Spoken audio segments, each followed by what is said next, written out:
pada hari ini Kerajaan Malaysia telah membuat keputusan untuk menambahkan lagi bantuan yang diberi kepada negara-negara yang telah menghadapi wabak Ebola. Seperti kita maklum, negara di Afrika Barat iaitu Guinea, Sierra Leone dan Liberia masih ada kes-kes Ebola, dan sampai 7 hari bulan Disember tahun ini sejumlah 17,908 kes telah dilaporkan melalui WHO. Ini termasuk 6,373 kes kematian di tiga-tiga negara. Dan pihak antarabangsa memang beri bantuan, dan Kerajaan Malaysia sebelum ini kita dah beri 20.9 juta pasang sarung tangan pada masa itu 5 buah negara dan terjejas. Dan kita dah bincang beberapa minggu lalu di Kabinet untuk menambahkan lagi bantuan selaras dengan permintaan daripada negara-negara yang telah menjadi mangsa kepada isu ini. Dan kerajaan telah melalui Kementerian Kesihatan, kita telah memutuskan untuk memberi bantuan sejumlah 3 juta ringgit kepada ketiga-tiga negara ini sebagai tambahan kepada apa yang kita telah beri sebelum ini. Dan untuk meningkatkan keberkesanan bantuan ini, Kementerian akan kerjasama dengan Mercy Malaysia yang akan menjadi agensi di antara kita dan negara-negara yang terlibat untuk mengenal pasti keperluan negara itu, dan untuk memastikan bahawa bantuan disalurkan kepada agensi-agensi yang resmi supaya ianya boleh digunakan dan mendapat keberkesanan yang optimal. Dan ini adalah keputusan Kementerian, dan pada hari ini saya pun ada CEO is it? Executive Director daripada Mercy Malaysia bersama saya.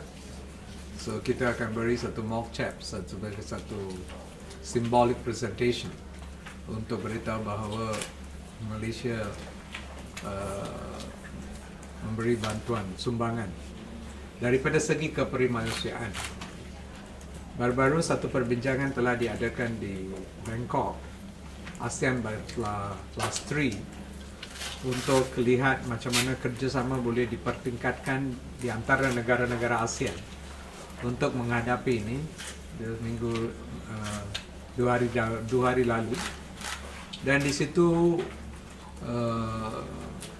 penekanan diberi kepada keperluan untuk negara-negara meningkatkan keupayaan masing-masing. Malaysia kita dah buat secara lama untuk meningkatkan kapasiti kita daripada semua pihak. Nombor 2 ialah untuk lihat macam mana kita boleh mengadakan kerjasama di rantau ASEAN dengan berkongsi data dan information yang tersedia ada. Dan kalau satu-satu negara tidak mempunyai kemudahan-kemudahan tertentu, macam mana negara yang lain yang mempunyai kemudahan itu boleh bantu negara-negara yang tidak mempunyai kemudahan. So ini akan menjadi satu cara perkongsian dan kerjasama di antara negara-negara di dalam ASEAN. Dan kita sebagai satu rantau, sebagai satu region pun akan lihat macam mana kita boleh kerjasama dengan agensi antarabangsa untuk memberi bantuan di peringkat antarabangsa. So bantuan itu tindakan di peringkat negara, tindakan di peringkat ASEAN, dan tindakan di peringkat antarabangsa. Okey? Itu satu isu. Isu nombor 2, saya telah ditanya oleh media wartawan daripada Surat Khabar Mandarin tentang pengiktirafan college di Taiwan, dan saya secara jelas terberitahu kita ada moratorium untuk semua college di seluruh dunia, termasuk Malaysia, tidak akan memberi pengiktirafan kepada mana-mana permohonan baru. Kerana kita sudah lulus banyak. Di negara kita ada 33 college. Di luar kita telah iktiraf 300 berapa Hisham? 375 bidang college di luar. So pada masa sekarang kita berpendapat itu cukup, tak perlu pengiktirafan tambahan. Tapi yang keluar di beberapa surat khabar Cina seolah-olah pandangan itu khusus kepada Taiwan dan negeri Cina saja. Itu salah. You shouldn't do that kind of naughty work. You should listen to what I say correctly and report correctly. You give a wrong perception. And ada orang comment, that means you don't want Chinese votes and all that. See what your comments lead to. So you must be responsible. First understand what I'm saying and then portray what I'm saying correctly. I said it's for all countries. 300 all countries we have the moratorium, including Malaysia. Today, if another college in Malaysia applies for recognition, we won't give because we already got 33 colleges here. You see, so we won't. So this, please take this and don't confuse. I made it, clarified it. This question was asked in Telah in time. Then I clarified it to the reporter there. But after that, thank God, one or two of you called me and asked. So I clarified on the phone. But some didn't. So you carried on the wrong message. It came out, it's not right. Huh? So please clarify that. So, okay, ada apa-apa? Soalan yang lain? So I'll just this in English and Tamil. In line with the government's policy of extending our aid and assistance to the countries which are affected by Ebola, we have already given assistance before, 20.9 million pairs of gloves, and we have made a decision. It's a cabinet decision. The Ministry of Health gives additional assistance. So we are giving 3 million ringgit assistance to those affected countries so that they can implement preventive and develop infrastructure for assisting in the care and management of Ebola victims. So to make it easier, to increase the effectiveness of this assistance, we will work together with Mercy Malaysia, because they have got international collaboration and been working on the international front for a long time, to identify areas in which the help is most needed and find out how best it can be implemented in the countries.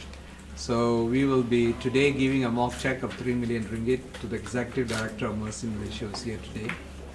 And we hope this will, in a way, try to reduce the burden faced by those people in those countries. And just over the weekend, there was a meeting in Bangkok among ASEAN plus 3 countries to discuss Ebola and how we can actually enhance cooperation. And the conclusions were, one, to strengthen national capacity, to increase regional cooperation, and how as a region we can actually assist in the international framework. So that is what will be done. So as far as our capacity is okay, and we are willing to share our expertise and resources with other countries in the region, and also we are to some extent assisting the international community, particularly in data management. And so today that we will be doing that. Okay, the third language. Malaysia is going to be trilingual soon. Right. இன்று Ebola நோயினால் பாதிக்கப்பட்ட நாடுகளுக்கு உதவி செய்ய வேண்டும் என்ற ஒரு நோக்கத்திலே அரசாங்கம் இதுக்கு முன்பு ஏறக்குறைய 2 கோடி கை உறைகளை முன்பு கொடுத்திருக்கின்றது. அந்த உதவிக்கு இன்னும் மேலாக இன்று சுகாதார அமைச்சின் மூலமாக இந்த நாடுகளுக்கு 30 லட்சம் வெள்ளி உதவி செய்யப்படும். இதுவரைக்கும் அந்த நாடுகளிலே ஏறக்குறைய ஒரு 17,000 பேர் இந்த நோயினால் பாதிக்கப்பட்டு அதில் 6,373 பேர் இதில் மரணம் அடைந்திருக்கின்றார்கள். ஆகையினாலே அந்த நாடுகளுக்கு இன்னும் அதிகமான உதவி தேவைப்படுறதுனால இந்த உதவி 30 லட்சம் வெள்ளி உதவியை வந்து அரசாங்கம் ஒதுக்கீடு செய்து இந்த உதவியானது மெர்சி மலேசியா என்று அனைத்துலக ரீதியாக சேவை ஆற்றிக் கொண்டிருக்கக்கூடிய மலேசியா தொண்டூழிய இயக்கத்தின் மூலமாக அந்தந்த நாடுகளுக்கு வந்து கொடுக்கப்பட்டு அந்த நாடுகளின் தேவையை அறிந்து எந்த வழியிலே நாம் உதவி செய்யலாம் என்பதை தெரிந்து கொண்டு உதவி செய்வதற்காக இந்த ஏற்பாடுகள் செய்திருக்கின்றோம்.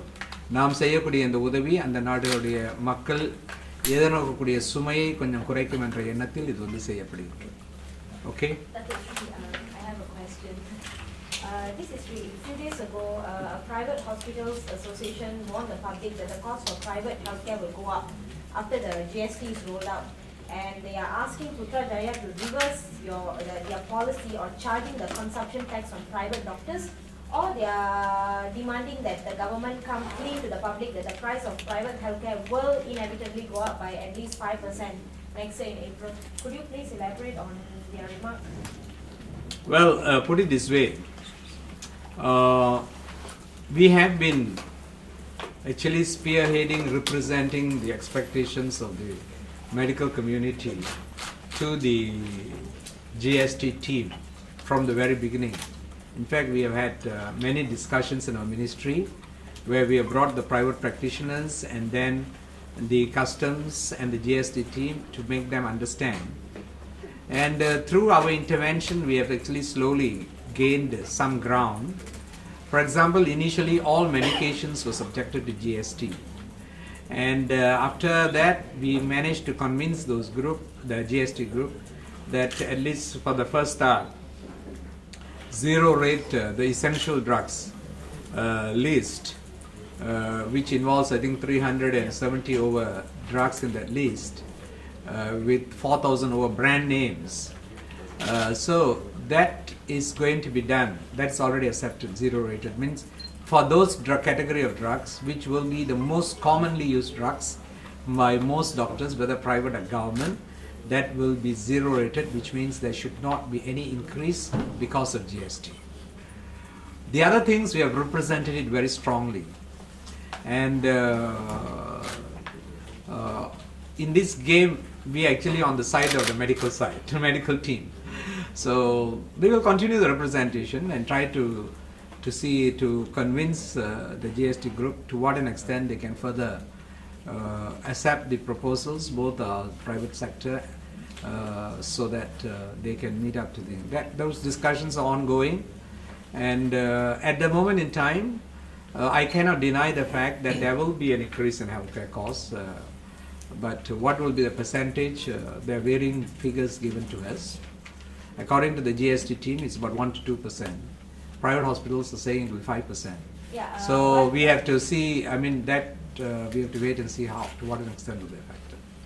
According to the Private Hospitals Association, they are claiming that the statements given by Putrajaya and Dr. Ahmad Mazlan is not accurate, as private doctors working in private hospitals, they are considered by the Customs Department as outsourced. Yeah, that issue. I was the first fellow to highlight to the Customs, because they didn't understand the concept. And when I called the chief who was in charge of GST, I did explain. I said this is a very peculiar problem which is faced in the private hospital setup, and we explained to them, and continue to do that, because there's a general proviso that any company which provides a service within a system is considered outsourced service, whereas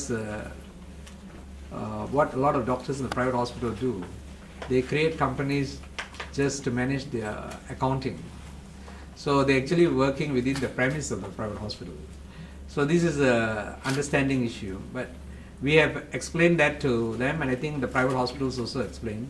So we have to wait for the decision which can from the Finance Ministry and the Customs on what will be the best approach. Was this discussed in today's cabinet meeting? No. Will it be brought forward? This issue will be brought forward? I think the dialogue is continuing with between the private hospitals, and as far as we are concerned, we continuously put forward that the views and aspirations of the private medical sector. Dr. Sri, mengenai apa tadi tambahan tadi 3 juta, dia dalam bentuk apa? Itu akan ditentukan selepas Mesti Malaysia mengadakan perhubungan dengan keperluan di negara itu, dan lepas itu mereka akan cadangkan apa yang diperlu, mungkin katil lah, ubat ke, pakaian untuk memberi perlindungan kepada tenaga kerja di situ ke. Lepas itu salurkan kepada mereka melalui pembekalan, iaitu khususnya kita akan cuba seberapa banyak yang boleh peralatan yang akan dibekalkan ialah buatan Malaysia, sebab banyak peralatan perubatan dibuat di Malaysia. Contohnya sarung tangan dibuat Malaysia, gaun boleh dibuat Malaysia, katil ada dibuat Malaysia, sebanyak yang dibuat. So kita akan memberi keutamaan kepada barang-barang yang dibuat di Malaysia. Kalau tidak dibuat di Malaysia, tidak ada pilihan, kena beli dari luar. Dr. Sri, sorry, when you explain, could you just explain, when you say the doctors open their own accounts, is it, how does it work? You better ask private hospitals. They will be able to explain that. Huh? You ask them. When you say account management, do they tie it with a private hospital or what? Who? That is. That also you must ask them. How they are structured, how they run. That means different private hospitals. I've got different, like GP, sometimes they're just their own company, one-man company, right? Some GPs are what we call sole proprietors. That means they're not even a company. So there are different models. So some models might be exempted, some models will be exempted. So this is where you have to ask the private hospitals and to provide the color. We have provide as much as clarity to customs as possible, and I think this dialogue is ongoing. That means Okay. no decision has been reached at any stage with At this regards to- moment, they have decided that this is allowed, the others are not allowed. So whether they will give more concession as time goes by, that's yet to be seen.